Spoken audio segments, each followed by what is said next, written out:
court documents from Natchez, Mississippi reveal something that historians avoided discussing for over a century.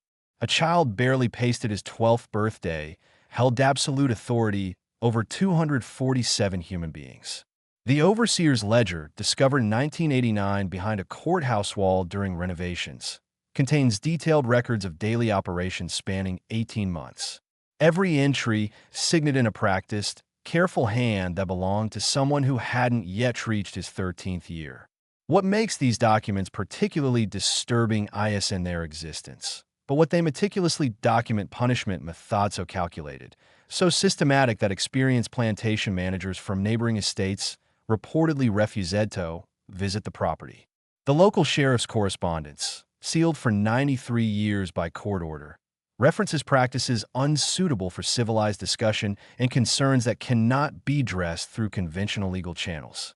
Before we continue with the history of Riverside Plantation and Theboe who ruled it, make sure you resubscribed to this channel and hit that notification bell, because what you're about to hear has been deliberately omitted from historical records.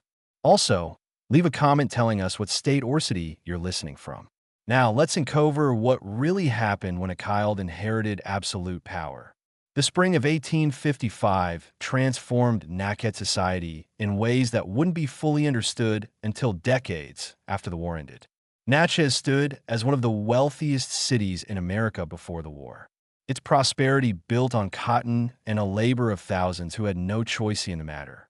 The bluffs overlooking a Mississippi River held dozens off-grand estates, each competing to demonstrate greater refinement and prosperity than their neighbors.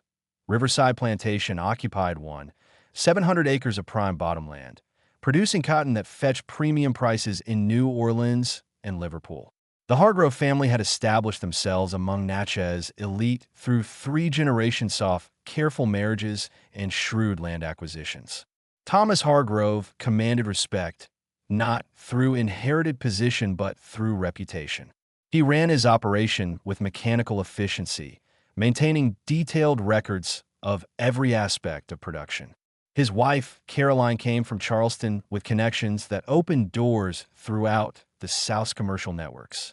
Together, they built Riverside into one of the region's most profitable enterprises. Their son, William Hargrove, seemed unremarkable to most who encountered him. He attended lessons with a tutor shared among several planter families, showing particular aptitude for mathematics and memory. Other children his age found him odd. He preferred observing adults conduct business rather than playing, and he could recite production figures and commodity prices with unsettling accuracy. His father occasionally brought him to estate management meetings where the boy would sit silently in the corner, absorbing every detail of negotiations and operational discussions. The household staff noted certain tendencies. William watched people with an intensity that made them uncomfortable, studying reactions and expressions as if cataloging information for future reference. He never raised his voice or showed obvious emotion, maintaining the same neutral expression, whether witnessing punishment or receiving praise. The overseer, Jacob Stanton, mentioned to other plantation managers that Theboe had an unnatural interest in discipline and would sometimes appear at quarters without explanation, simply watching. February of 1855 brought a fever epidemic that swept through Natchez with devastating speed. The Harroves had been visiting relatives in New Orleans when news reached them that Thomas had fallen ill. He died within 3 days, followed by Caroline 5 days later. William, who'd remained at Riverside under his tutor's supervision, received word that he'd become an orphan before his parents' bodies arrived home for burial. The situation created immediate complications. Thomas Harrove's will designated his brother, Robert, as executive and guardian, but Robert lived in Virginia and wouldn't arrive for several weeks. In the interim, the plantation required management. Spring planting couldn't wait for legal formalities. Jacob Stanton assumed he'd continue running operations as before, but the will contained an unusual provision: final authority over all plantation decisions rested with William, with the executive serving merely as trustee of the estate itself. Thomas Hargrove had apparently intended this as a formality, assuming adult supervision would guide his son until maturity. He hadn't anticipated dying before William turned 13. The day after funeral, William walked into the overseer's office, carrying his father's ledgers. "Mr. Stanton," he said in his flat, precise voice, "I've reviewed the production schedules. We're behind last year's planting rate by 8%. I need your explanation." Stanton, a man who'd managed laborers for 20 years, found himself unsettled by the boy's tone. Not childish petulance, but cold assessment. "Weather delayed us, Master William. Will make up the difference once conditions improve." Father's records show weather patterns similar to this year's occurred in 1848 and 1851. Both years achieved target rates through schedule adjustments. William placed the ledgers on the desk already open to relevant pages. "You'll implement the 1851 protocol starting tomorrow. I expect daily reports on progress." The overseer recognized something in that moment. This wasn't a child playing at authority, but someone who had been preparing for this role, perhaps without anyone realizing it. "Yes, sir," he said, and meant it.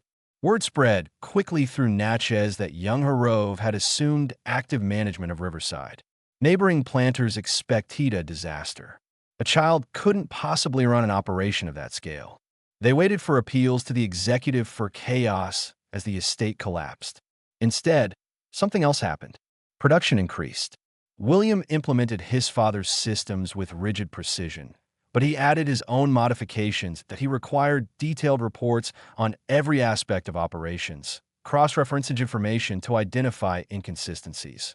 Workers who'd occasionally stolen extra rest time found themselves caught through statistical analysis of output rates. Small inefficiencies that Thomas Horov had tolerated disappeared under William's scrutiny. The quarters became quieter. The usual sounds of evening conversation and occasional laughter faded. People moved through their tasks with focused intensity, rarely speaking unless necessary. Other plantation managers noticed the change when visiting, but couldn't identify its source. The operation ran smoothly. Discipline appeared firm, but not excessive by the standards of the time. Yet, something felt wrong. Jacob Stanton started drinking more. When asked why, he'd change the subject or offer vague responses about the stress of managing spring planting. He stopped mentioning William in conversations and avoided speaking about plantation operations when possible. The few times he was pressed for details, he'd say only that the boy has his own methods before finding an excuse to leave.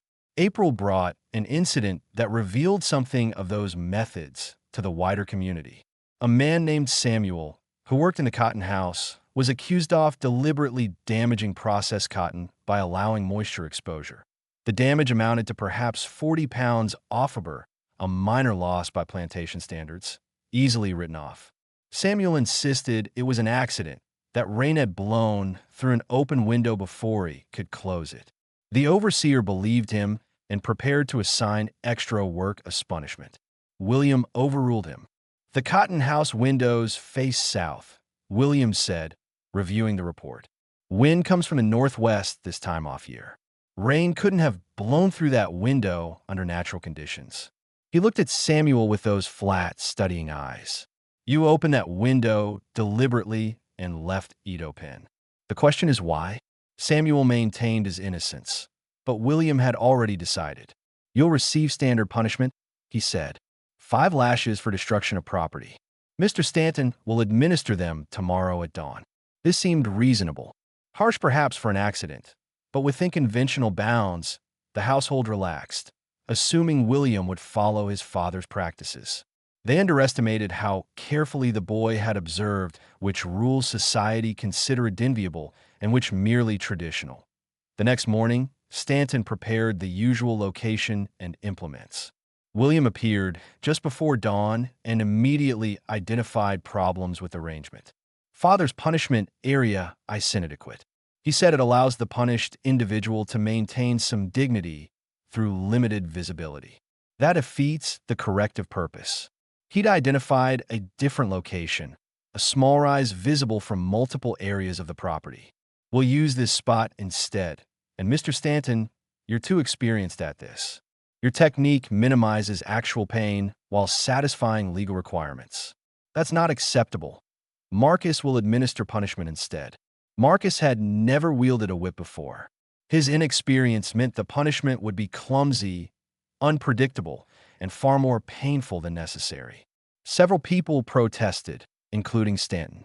But William's authority was absolute under the terms of his father's will.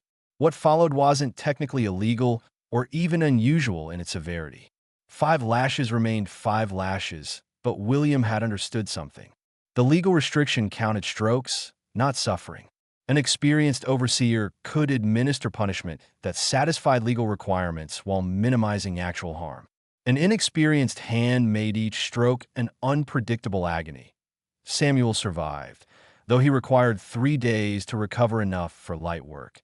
The incident might have ended there, except William wasn't finished. He announced a new policy from now on. Anyone receiving punishment would have the resulting lost work time deducted from their monthly allowances of food and supplies. Samuel's 3 days off recovery meant his rations were cut by 10% for the month. Again, nothing technically illegal. Planters had broad authority over resource distribution, but the compound effect transformed minor punishment into ongoing suffering that rippled through a family. Samuel had a wife and 2 small children. The reduced rations affected all of them. Other planters heard about the incident and dismissed it as a child's excessive response to his first management challenge.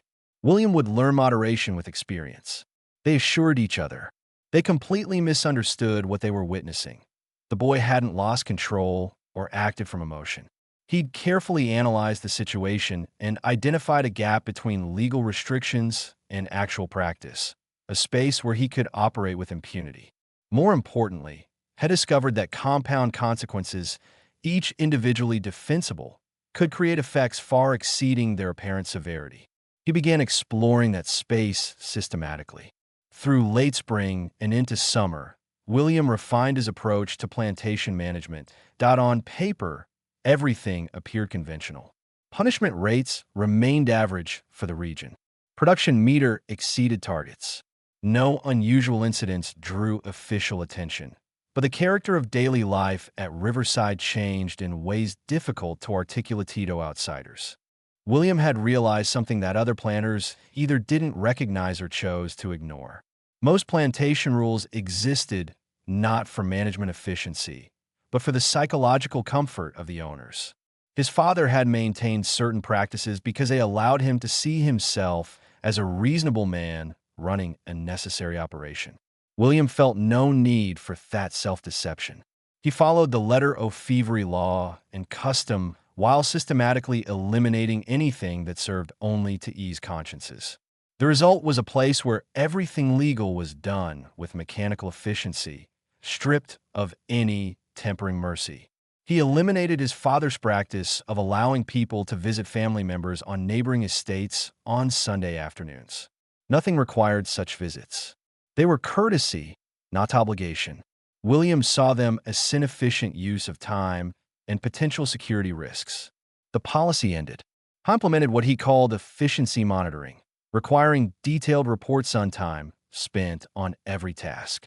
If someone took longer than the calculated average, they received reduced rations proportional to the lost productivity. The system was mathematically precise and utterly merciless. It made no allowance for age, illness, or varying skill levels. He discovered that morning wake times were customary rather than legally mandated. He moved the schedule 30 minutes earlier. When people struggled with the darker mornings, he hinted their reduced early productivity and docked their allowances accordingly. The compound effect, less sleep leading to reduced performance, leading to reduced rations leading to weakness, never appeared in any single rule, but devastated those caught in the cycle. Jacob Stanton tried to intervene multiple times. Each conversation followed the same pattern. He'd present a concern. William would ask him to identify which specific rule was being violated, and Stanton would find himself unable to point to anything technically wrong. The boy was too careful for that. It's the spirit of the thing, Stanton finally said in frustration. These practices, even if they're not illegal, they're not how decent people operate. William looked at him with those emotionless eyes. Mr. Stanton, please identify the legal or customary standard I am violating. If you cannot do so, This conversation is wasting time that should be spent on plantation operations. The overseer began making inquiries about positions elsewhere. Other plantations seemed less profitable, less well organized, but the managers seemed able to sleep at night. That was worth something. News reached neighboring estates in fragments. Odd stories that seemed exaggerated. Surely, a man disciplined for singing while working, charged with creating disturbances, that a woman who asked for medical attention for a sick child, forced to choose between keeping her rations or receiving care because visiting the doctor meant lost work time. And William's efficiency rules permitted no exceptions, that a boy who developed a limp, punished not for the injury itself, but for reduced productivity until the injury healed, creating a spiral where the stress of punishment delayed healing. Each incident investigated individually revealed nothing illegal. William was meticulous about that. But the pattern emerging from their combination was something new. A system that weaponized every legal authority to maximum effect, acknowledging no obligation beyond strict legal minimums. The summer passed in oppressive heat. Production rates remained strong. When Robert Harrova finally arrived from Virginia in June, 3 months after his brother's death, he found the estate running profitably with no obvious problems. William presented detailed reports demonstrating efficient management and strong returns. Robert, who'd expected chaos requiring his immediate intervention, was almost disappointed to find everything in order. He stayed 2 weeks reviewing operations. Nothing he observed violated standards of the time. If anything, Riverside appeared better managed than comparable estates. People seemed quieter than he remembered from previous visits, but that could be attributed to grief over Thomas's death or natural weariness around a new authority figure. William showed his uncle the ledgers every evening, walking through decisions and outcomes with precise logic. Robert found the boy's competence unsettling, but couldn't fault his reasoning. "Your father taught you well," he said. "Yes, sir. I studied everything he did." Him applying his principles. Robert wasn't entirely sure that was true. There was something in William's approach that felt different from Thomas's methods, more clinical somehow, but the numbers showed success, and Robert had his own business in Virginia, requiring attention. He'd been prepared to take over management if necessary. Instead, he found himself unnecessary. Before returning to Virginia, he spoke with Jacob Stanton privately. "Any concerns about William's management I should address?" The overseer hesitated, choosing his words carefully. "The boy runs things efficiently. Nothing I can point to that violates standards. But, sir, if you could stay longer, spend more time observing." "Are you saying he's doing something wrong?" "I'm saying there's something different about how he operates. Something I can't quite define. Your brother managed firmly, but fairly. William manages completely. Does that make sense?" It didn't really. Robert interpreted the comment as resistance to taking direction from a child and dismissed it. He left Riverside, reassured that his nephew was proving surprisingly capable, if unusually precocious. The estate weighs in good hands. Jacob Stanton submitted his resignation 2 weeks later. The departure of an experienced overseer should have disrupted operations significantly. Instead, William barely seemed to notice. He promoted a young assistant named David Pritchard, who'd been managing the cotton house inventory. Pritchard was 26, ambitious, and unlike Stanton, he had no memories of Thomas Hargrove's management style to complicate his loyalty. "Mr. Pritchard," William said during their first private meeting, "my father believed an overseer should exercise judgment and discretion. I disagree. I want someone who implements policies exactly as designed without personal interpretation. Can you do that?" Pritchard saw opportunity. Working for other planners meant constant seconding by owners who thought they could manage better. Here was a chance to simply execute clear instructions. "Yes, sir. Just tell me what you want done." "Excellent. He'll provide detailed protocols for all situations. Your job is execution, not decision-making. You'll be well compensated for your efficiency." The arrangement worked perfectly for both of them. William gained an instrument who followed instructions without moral qualms. Pritchard gained simplified responsibilities and better pay than most overseers. What neither of them possessed was the tempering influence of someone who'd question whether something should be done simply because it could be. William spent his evenings in his father's study, reading management manuals and correspondence from other plantations. He wasn't looking for conventional wisdom, but for gaps in oversight, opportunities others had missed.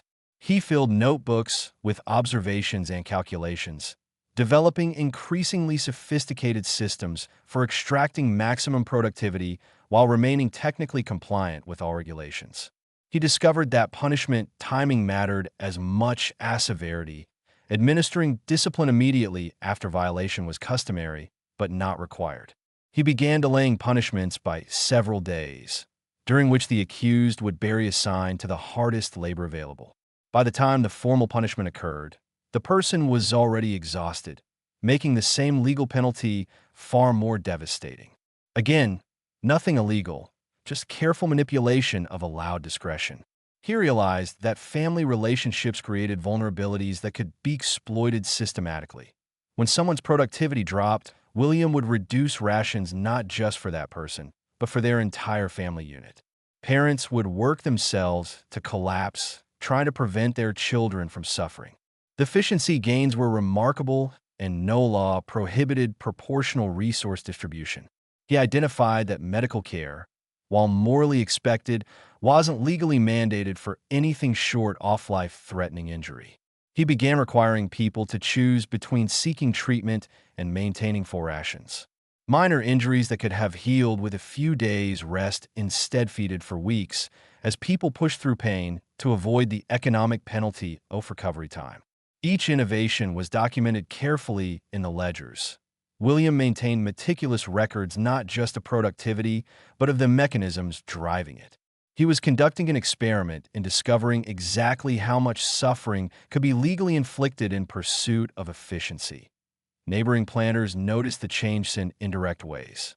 Riverside's workers stopped appearing at the Sunday gatherings that sometimes occurred when nearby estates allowed socializing. Visitors to Natchez from Riverside, when they occurred at all, seemed subdued in ways that went beyond normal difference. Traders who dealt with multiple plantations mentioned that conversations with Riverside's people felt different, briefer, more cautious, like speaking with prisoners rather than laborers. But when planters discussed concerns in their private clubs, they couldn't articulate anything concrete. Yes, young Harrove seemed cold for his age, but Hugh was managing effectively. Yes, his methods seemed harsh, but were they harsher than conventional standards? When examined individually, each policy fell within accepted norms. The cumulative effect was harder to define, existing more as an impression than a fact.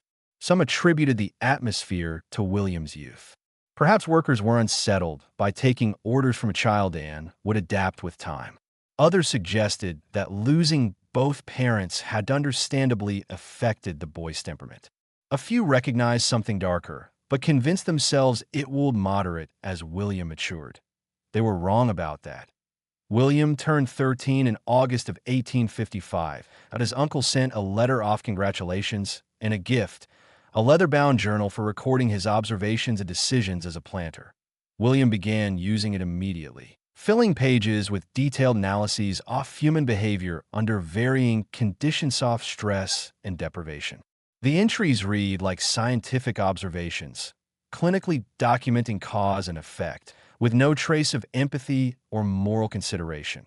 The harvest season approached, traditionally the most intensive period of plantation operations. This would be William's first harvest, managing independently from start to finish. He'd been planning for months, developing strategies to maximize output while exploiting every legal authority at his disposal. What emerged that fall would finally force the broader community to confront what was happening at Riverside. Not because William violated any laws, but because his absolute adherence to them created something that violated every unspoken limitation civilized society relied upon. September arrived with the urgency that always accompanied harvest season. Cotton prices in Liverpool had reached 5-year highs, creating tremendous pressure for maximum production. Other planters extended work hours and intensified their demands, knowing their workers could endure a few weeks' offership for exceptional profit. William saw the same opportunity, but understood it differently. He'd calculated that the harvest period represented a unique window. The carton needed picking within a specific time frame or would be lost. This created leverage. The crop's value was so great that almost any temporary measure could be justified as economically necessary. Laws and customs that might normally apply could be suspended just for the harvest without setting permanent precedents. Other planners had made similar calculations for generations. The difference was they imposed limits based on what they could morally justify to themselves. William had no such constraints. He implemented what he called surge protocols detailed in his journal with mathematical precision. Work hours extended to the maximum daylight allowed. Rest periods were reduced to technical minimums. Food rations were redistributed to provide more calories to the most productive workers, less to those who couldn't maintain pace, creating Darwinian pressure to exceed physical limits. The innovation that shocked even David Pritchard was the family accountability system. William organized people into family units and measured their collective output. If any family member's productivity dropped below target, the entire unit's rations were reduced proportionally. This created intense internal pressure. Parents, children, siblings, all desperately monitoring each other's performance, knowing that one person's weakness would harm everyone they loved. That a woman named Hannah had a daughter, maybe 7 years old, who became ill with a fever during the second week of harvest. Hannah faced an impossible choice under William's efficiency rules. Keep working at reduced effectiveness while worrying about her child, or take time to provide care and trigger the family productivity penalties. She tried to do both, working the fields while the girls stayed alone in their cabin, but her distraction showed in her output. William reviewed the numbers and implemented his protocol. The family's rations dropped by 15%.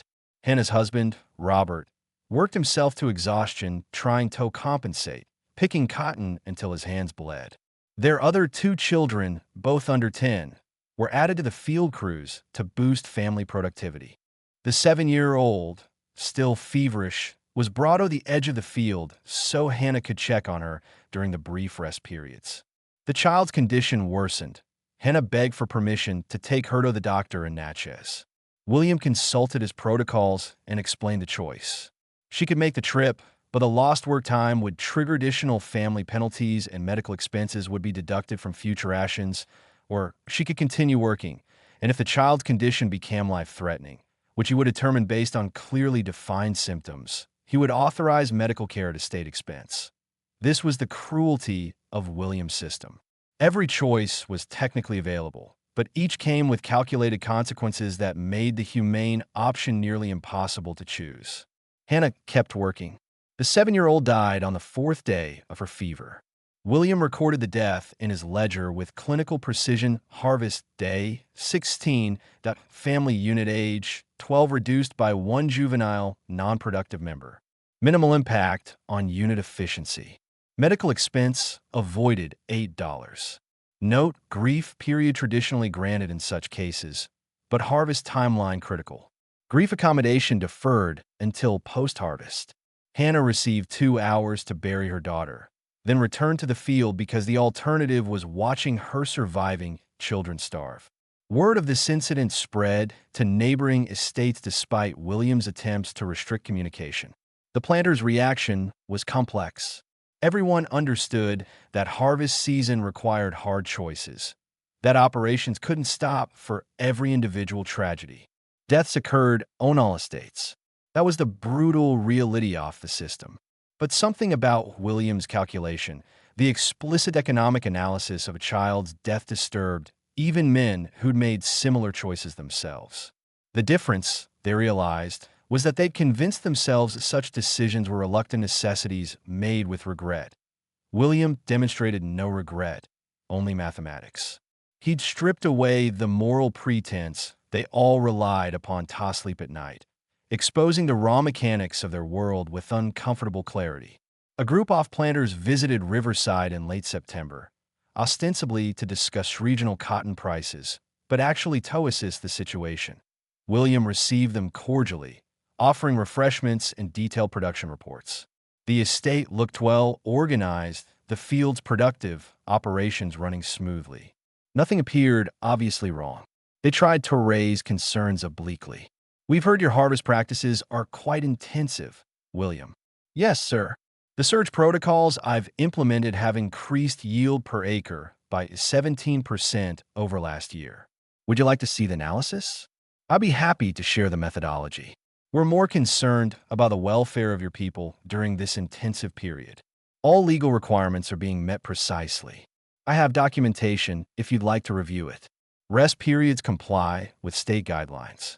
Rations meet minimum nutritional standards as defined by the Agricultural Board. Medical care is provided for life-threatening conditions required by law."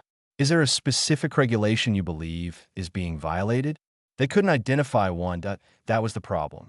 William had studied every law, every custom, every written standard, and was operating exactly at the legal minimum for each one. Individually, none of his policies exceeded conventional boundaries, but their combination created conditions that, while lawful, felt fundamentally wrong. "It's not about specific regulations," one planter finally said. "It's about human decency, about recognizing that there are moral obligations beyond legal minimums." William looked at him with those flat analytical eyes. "Sir, could you please define human decency in operational terms that I can implement consistently? What specific actions does it require and which does it prohibit? Without clear definitions, I can't incorporate subjective standards into management protocols." The man had no answer. How could he explain to a 13-year-old that some things shouldn't need explicit rules because civilized people understood them instinctively? How could he articulate that the function often written customs was precisely to fill the gaps between legal minimums and moral behavior? William had identified that gap and was systematically exploiting it. He operated in the space between law and morality, the territory that society had always relied upon conscience to regulate. But conscience required empathy, and William possessed none. The planters left Riverside unsettled, but impotent. They found nothing actionable, no violation they could report to authorities or use to justify intervention. William was simply being more explicit about the mechanics they all participated in, stripping away the comfortable fictions they maintained. Just when we thought we'd seen it all, the horror in Nacas intensifies. If this story is giving you chills, share this video with a friend who loves dark mysteries. Hit that like button to support our content, and don't forget to subscribe to never miss stories like this. Let's discover together what happens next. The harvest continued through October. Production numbers exceeded all projections. Riverside would post record profits for 1855, but the cost was becoming visible in ways that transcended economics. The people at Riverside had developed a particular quality that visitors found deeply unsettling. They moved through their tasks with mechanical precision, rarely speaking, showing no expression that it wasn't submission exactly. That implied some underlying emotion being suppressed. This was something closer to shutdown, as if they'd learned that any display of feeling, positive or negative, could be weaponized against them under William's protocols. William had discovered something that perhaps no planter before him had fully understood: human beings could function for extended periods in conditions that should have broken theme if the system was designed with sufficient precision. The key was preventing not just resistance, but even a mental formation of resistance. This required eliminating any space for autonomous thought or emotional processing. His family accountability system achieved this brilliantly by making every person's suffering contingent on their family's collective performance. He ensured that everyone spent their mental energy monitoring and pressuring each other rather than considering their own circumstances. A person who might have contemplated resistance would instead focus on ensuring their child or spouse didn't trigger group penalties. He'd also realized that unpredictability was a powerful control mechanism. His protocols appeared to follow clear rules, but William exercised discretion in their interpretation, applying them inconsistently in ways that seemed arbitrary. This prevented anyone from developing reliable mental models of cause and effect. They couldn't learn to avoid punishment, because the relationship between action and consequence was deliberately obscured. One of his most effective techniques was requiring detailed confessions when productivity dropped. If someone's output fell below target, they were required to appear before William and explain why. The explanation had to be detailed and specific. Vague responses triggered additional penalties, but any reason they provided would be analyzed and used against them. That if someone said they were tired, William would note they'd admitted to lacking necessary vigor and assign them to lighter duties with reduced rations appropriate to their diminished capability. If they cited illness, he'd require medical documentation at their expense. If they mentioned family concerns, those family members would receive additional scrutiny. The only safe response was to accept full personal blame, which William would note in his records as evidence of inadequacy justifying reduced status. This created a psychological trap. People were required to explain their failures, but any explanation they offered would harm them. The exercise served no practical purpose beyond demonstrating their absolute lack of control over their own narrative. David Pritchard, the overseer, had initially thought implementing William's protocols would be straightforward. Just follow the detailed instructions. He'd underestimated how difficult it would be to enforce systems designed explicitly to maximize suffering within legal bounds. He found himself lying awake at night, replaying the day's events, and struggling with what he was participating in. He tried raising concerns once. "Sir, the family accountability system, I understand its efficiency benefits, but it's creating situations where people are punishing each other, monitoring each other constantly. It's turning family bonds into a source of stress rather than support." William nodded thoughtfully. "Yes, exactly. That's the design. Family relationships represent potential resistance networks, emotional connections that could enable collective action. By weaponizing those relationships, we transform them from threats into control mechanisms. The people maintain their family structures, which prevents the despair that would reduce productivity. But those structures now serve our management purposes. Elegant, isn't it?" The boy spoke about human relationships with the detachment of an engineer describing machine components. Pritchard realized William didn't lack understanding of how people functioned. He understood perfectly. He simply felt no moral obligation beyond what law required. "But sir, doesn't it concern you that people are suffering in ways that go beyond what's necessary for operations?" "Define necessary, Mr. Pritchard. If suffering increases productivity, which the data clearly shows it does, then it's operationally necessary. Are you suggesting we should sacrifice efficiency for sentiment that would be rational?" Pritchard had no response. The logic was airtight if you accepted its fundamental premise that productivity was the only value that mattered, that people were merely instruments for generating it. William had accepted that premise fully without reservation and was implementing its implications with perfect consistency. The overseer continued his duties, but began documenting William's protocols in private notes, sensing that someday someone would need to understand what had happened at Riverside. He couldn't stop it, but perhaps he could at least preserve evidence. November arrived, with the cotton harvest nearly complete. Riverside would show exceptional returns with production up 23% over the previous year despite losing 3 months to Thomas Hargrove's death and the management transition. By any economic measure, William's first season as plantation manager was a remarkable success, but the human cost was becoming visible evento those who tried to ignore it. People from Riverside, when they occasionally appeared in Natchez for necessary business, looked haunted in ways that went beyond physical exhaustion. They moved with a particular cautiousness, as if constantly anticipating observation and judgment. They avoided eye contact and spoke in brief, careful sentences, volunteering no information beyond what was explicitly requested. Traders who dealt with multiple estates mentioned that something had changed at Riverside. They couldn't define it precisely. The people there weren't rebellious or obviously mistreated by the standards of the time, but interacting with them felt wrong, like speaking with people who'd learned that any word might be used against them, that any human connection could become a liability. Some townspeople began refusing to trade with Riverside, claiming vague objections or scheduling conflicts.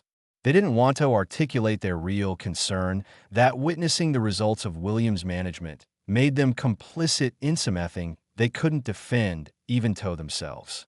A Methodist minister, Reverend Thomas Clark, tried to visit the estate to conduct religious services was traditional on many plantations. William received him politely and explained that while people were free to worship as they chose during their allotted rest periods, estate time could not be devoted to religious activities, services, if the Reverend insisted on conducting them, would need to occur after dark and would count against workers' sleep time. But William, the Reverend, protested. Religious instruction is customary and considered morally necessary. Your father always permitted Sunday services. Father permitted many things that weren't operationally optimal. I'm sure you understand, Reverend, that I have a responsibility to manage this estate efficiently. If people choose to sacrifice their rest time for worship, that's their decision. But I want subsidized religious activities with productive hours. Clark left shaken. He dealt with planters who were indifferent to their workers' spiritual welfare, even some who were openly hostile to religion. But William wasn't hostile. He was simply indifferent in a way that was somehow more disturbing. He didn't object to worship. He just calculated its cost and declined to pay it. The Reverend began making inquiries about whether William's guardianship could be challenged. He found that legally everything was in order. The will was clear. Robert Harrove had reviewed operations and found no problems, and William hadn't violated any laws that would justify court intervention. The system had no mechanism to address what was happening because what was happening operated entirely within the system's rules. December brought the year's end, and with it, accounting season. William prepared detailed financial reports for his uncle, documenting Riverside's exceptional performance. The estate had generated 37% more profit than the previous year, an extraordinary achievement that would cement William's reputation as a management prodigy. Hugh wrote to Robert Harrove, "The surge protocols implemented during harvest proved highly effective. I recommend considering similar approaches for next year's operations. I have documented all procedures and would be happy to share a methodology with other estate managers in the family's network." Reading that letter, Robert felt deep unease despite the impressive numbers. Something about his nephew's tone, the clinical description of procedures and protocols, suggested that William viewed plantation management as a purely technical challenge devoid of moral dimensions. Robert had seen similar attitudes in men who'd lost their humanity through years of participating in a brutal system. It disturbed him to see it in a 13-year-old who'd been managing independently for less than a year. But what could he do? William was family. The estate was profitable, and technically everything was legal. Robert convinced himself that his nephew's coldness was just adolescent awkwardness, that maturity would bring wisdom and compassion. He'd tell himself that for years, long after evidence made it impossible to believe. As 1855 ended, Riverside Plantation stood as a financial success and a moral catastrophe. William Hargrove had proven something that perhaps shouldn't have been proven, that a system with sufficient legal authority and no moral constraints could reduce human beings to purely instrumental existence, stripping away everything that made life worth living while keeping them alive and not to be productive. The next year would reveal just how far that system could be pushed before something finally broke. January of 1856 brought cold unusual for Mississippi. Frost appeared on the field for the first time in several years, and temperatures dropped low enough that people needed more substantial clothing than their summer weight garments provided. This created a problem under William's resource management protocols. Clothing disbursement occurred on a fixed schedule, once in March, once in September. The unusual cold arrived between scheduled distributions, requiring discretionary allocation, that William's father would have provided extra garments as needed. William saw an opportunity for another experiment. He announced that supplemental cold weather clothing would be available through a work credit system. People could earn points through extra productivity that could be exchanged for warmer garments. The most productive workers would receive adequate protection. Those whose output was merely average would need to manage with what they had. Those performing below standard would receive nothing beyond legal minimums. The system immediately created visible stratification. Within a week, Riverside's community was divided into those who could afford warmth and those who couldn't. The effect on morale and health was devastating, but productivity actually increased initially as people pushed themselves desperately to earn clothing credits. William documented the results meticulously. He was testing whether artificial scarcity of basic necessities could drive performance even among people already working at maximum capacity. The data suggested it could, at least temporarily. He noted that the system's effectiveness would likely decline as health impacts accumulated, but for short-term productivity spikes, it showed promise. A man named Solomon, who worked as a carpenter, had maintained adequate productivity through the harvest, but found himself struggling in January. He was 53, old by standards of the time and place, and a cold affected him severely.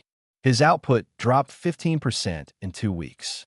Under Williams' protocols, this disqualified him from earning clothing credits. Solomon tried to explain that he needed warmer clothes to maintain productivity. The cold itself was reducing his capability. William listened patiently, then explained the logic. If you're performing below standard because off cold, that demonstrates you're more susceptible to temperature variations than others. Allocating limited warm clothing resources to you would be inefficient, that you'd benefit less than someone whose baseline productivity is higher. The rational allocation is to provide clothing to those who can best utilize it. This was the essence of Williams' system. It took reasonable-sounding economic principles and applied them with perfect consistency to situations where they became monstrous. Market efficiency logic worked fine for commodity distribution, but became nightmarish when applied to human necessities with life or death implications. Solomon's productivity continued declining as the cold persisted. He developed a respiratory condition that would have been manageable with adequate warmth and rest. Under Williams' protocols, he received neither. He died in February, and William recorded it as natural attrition of aged low-productivity unit. Several similar deaths occurred that winter. Each one was individually defensible. The people were old or sick. The cold weather weighs in unusual circumstance. Medical care was provided when conditions became life-threatening by legal definition, but the pattern was clear. Williams' resource allocation system had effectively triaged people by productivity, providing protection to houseful workers while allowing others toady from exposure. The neighboring planters could no longer ignore what was happening. A group of them, led by a man named Charles Fairmont, whose estate bordered Riverside, approached Robert Arove with their concerns during his next visit. "Your nephew is running that estate like it's a business optimization problem," Fairmont said. "There's no humanity in his management. People arting from conditions that could easily be prevented." Robert had been reviewing the financial reports and was struggling with their implications. The numbers were remarkable.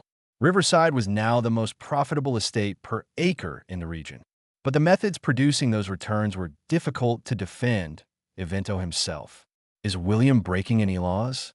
he asked. "That's not the point. It's exactly the point. If he's violating regulations, we can act through proper channels.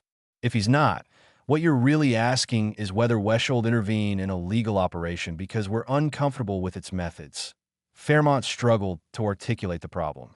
There are standards beyond written law. There's an understanding among civilized people about how human beings should be treated. William is violating that understanding, even if he's following legal technicalities. Then perhaps those understandings should be codified into law, Roberts said. Until they are, it have no authority to override Mindfu's management decisions based on subjective moral standards. The estate is his responsibility under his father's will. This was the system's fundamental weakness. Now fully exposed, it had created enormous legal authority with minimal legal constraints, relying on the conscience and social pressure to prevent abuse. William possessed no conscience, and he'd learned to deflect social pressure by demanding specificity that moral intuitions couldn't provide. Charles Fairmont made one more attempt. "Robert, I knew your brother. Thomas was a firm manager, but a decent man. What's happening at Riverside now isn't what Hugh would have wanted. You have a moral obligation." "I have a legal obligation," Robert interrupted. to honor my brother's will and preserve my nephew's inheritance.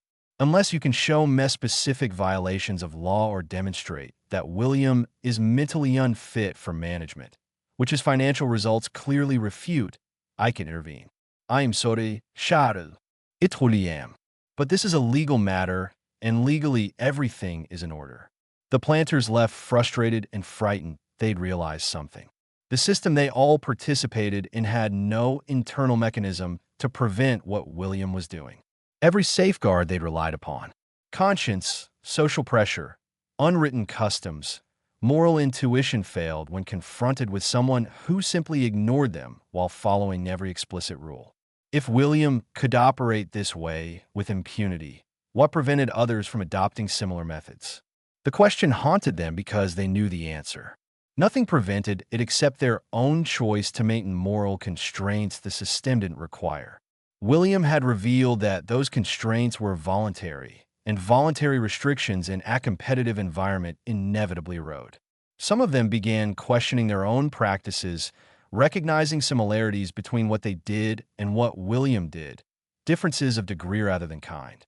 That recognition was deeply uncomfortable. It was easier to see William as an aberration, a uniquely damaged individual, than to confront how much Ophi's system simply made explicit what they'd all participated in through comfortable self-deception. Spring arrived, bringing warmer weather in the start of another planting season. The winter had reduced Riverside's population by 12 people, mostly elderly or infirm individuals who couldn't survive the combination of cold and inadequate clothing. William noted the reduction with satisfaction. I'd improved the estate's productivity to population ratio. He was now 13 years old, approaching 14. His management techniques had become increasingly sophisticated, his understanding of human psychology more refined. The ledgers from this period read like experimental journals documenting tests of various hypotheses about motivation, compliance, and control. David Pritchard finally reached his breaking point in April.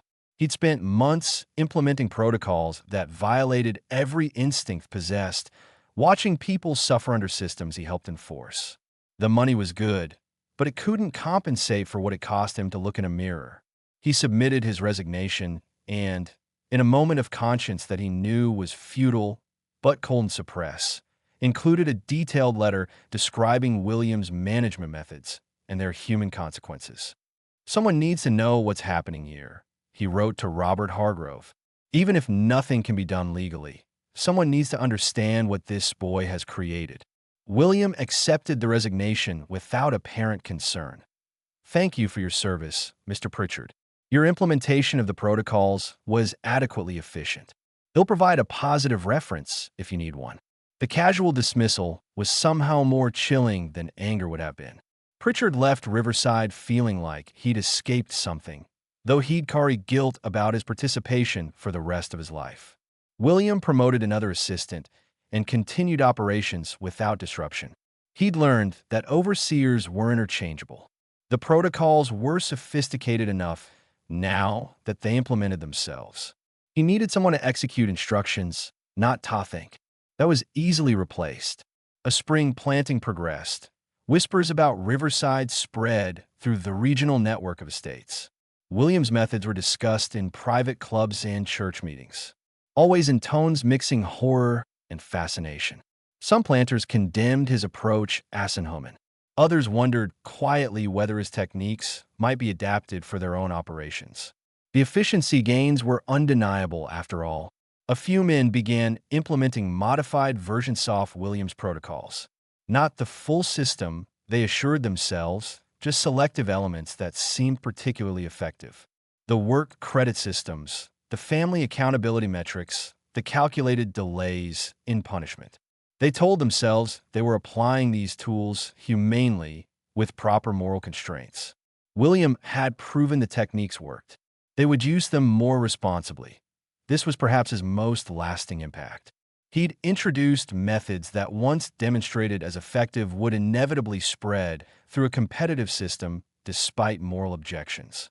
Other planners might lack his systematic coldness, but economic pressure would push them towards similar practices.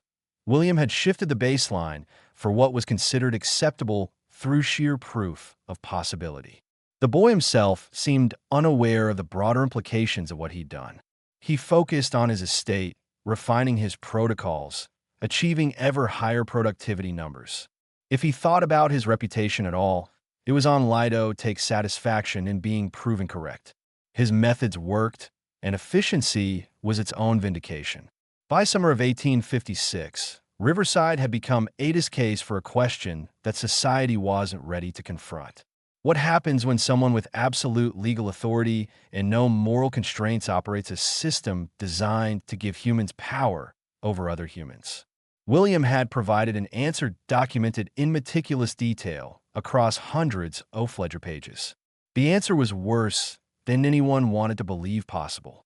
The full scope of William Horrifying's operations at Riverside wouldn't be understood until long after the system that enabled them collapsed. When the war came in 1861, William was 19 years old and had been managing the estate for 6 years. The techniques he developed had been refined into something approaching systematic perfection, a complete methodology for extracting maximum productivity from human beings while operating entirely within legal bounds. Robert Hargrove made one final attempt to intervene in 1859. Disturbed by reports that continued reaching him despite his attempts to dismiss them, Hess spent 2 weeks at Riverside observing operations carefully and reviewing William's extensive documentation. What he found was financially successful and legally impeccable. It was also profoundly disturbing in ways Hess struggled to articulate.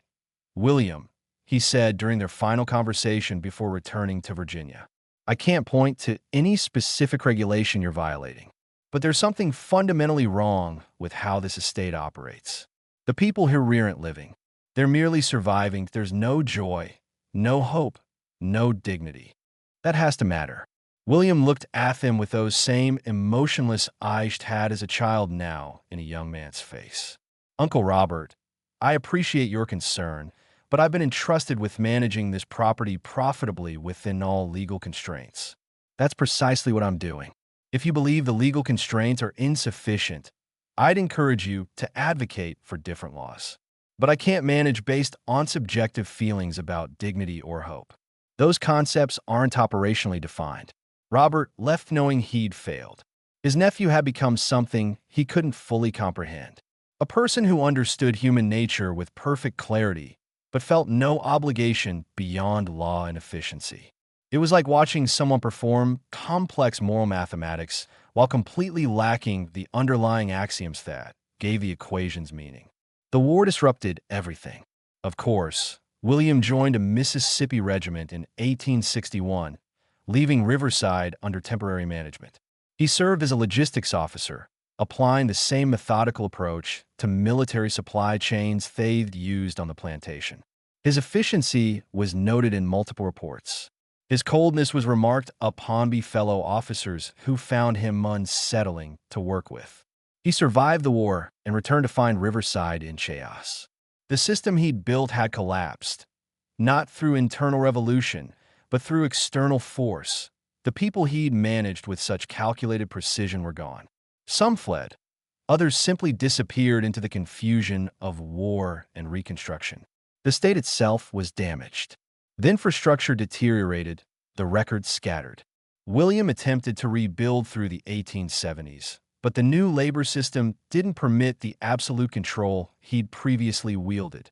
Sharecropping still provided significant authority, but the relationship was contractual in ways that limited his options. He struggled to adapt, finding the negotiated relationships frustrating. After years of unilateral control, he never married, never formed close relationships. People who dealt with him in business noted his competence, but found him impossible to connect with on any human level. He lived alone in the main house at Riverside, managing steadily declining operations until his death in 1897 at age 55. The estate was sold shortly after the house eventually demolished, the land divided. By the early 1900s, few people remembered the Horrifying family or knew what had occurred at Riverside during the 1850s. The detailed ledgers William had maintained, The documentation of his systematic experiments in control and suffering were stored in courthouse archives and largely forgotten. When the ledgers were discovered during courthouse renovations in 1989, historians struggled with how to interpret them. The documents clearly showed sophisticated management techniques, detailed record-keeping, and remarkable efficiency. They also documented systematic cruelty operating entirely within period-appropriate legal bounds. How should history judge someone who never technically violated the rules, but used them to create something monstrous? The academic debates continue. Some historians see William Hargrove as an extreme aberration, a psychologically damaged individual whose methods were unique to his particular pathology. Others argue he was more representative than comfortable, that hesitantly implemented with unusual consistency and documentation what the system fundamentally permitted and even encouraged. His methods were shocking not because they were unprecedented, but because he stripped away the moral pretenses that made the entire structure tolerable to its participants. The people who lived through his management left few direct records. Oral histories collected during the Depression years include fragments of stories passed down through families, vague references to the boy master, and the cold years at Plantation, somewhere near Natchez. The accounts are brief and reluctant, as even decades later, the memories were too painful for detailed recounting. One elderly woman interviewed in 1936 mentioned that her grandmother had lived through the time when the child ran things. When pressed for details, she said only grandmother never spoke of it directly. She'd say that they learned to stop feeling, stop thinking, just move through each day like it was something separate from living. She said the worst part wasn't the hardship. She'd known hardship before and after. The worst part was how completely everything felt meaningless. How there was no mercy anywhere in the world they lived in. It was like being alive, but with all the reasons for being alive removed. That description perhaps captures William Hargrove's achievement better than any ledger. Could he created conditions where life continued, but stripped of everything that gave it value or meaning, reduced to pure instrumental existence? He proved it was possible to do this within legal constraints with methodical precision, and that the system had no effective defense against someone willing to push every authoritato its absolute limit. The buildings are gone now. The land where Riverside Plantation stood is divided among several farms with no markers indicating what occurred there. Local historians know the basic story, but it doesn't appear in tourism materials or regional histories. It's too complicated, too uncomfortable, too difficult to explain in ways that don't raise questions about systems and structures that extended far beyond one damaged boy's particular cruelty.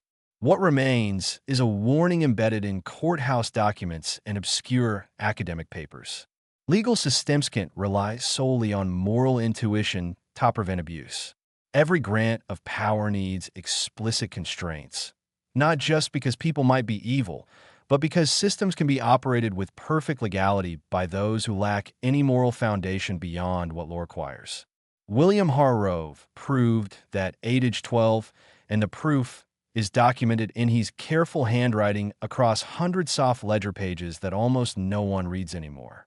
This mystery shows us that sometimes the most terrifying evil comes not from those who break the rules, but from those who follow them with perfect consistency while lacking the moral foundation that gives rules their meaning.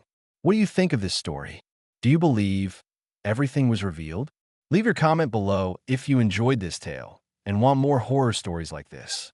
Subscribe, hit the notification bell, and share with someone who loves mysteries. See you in the next video.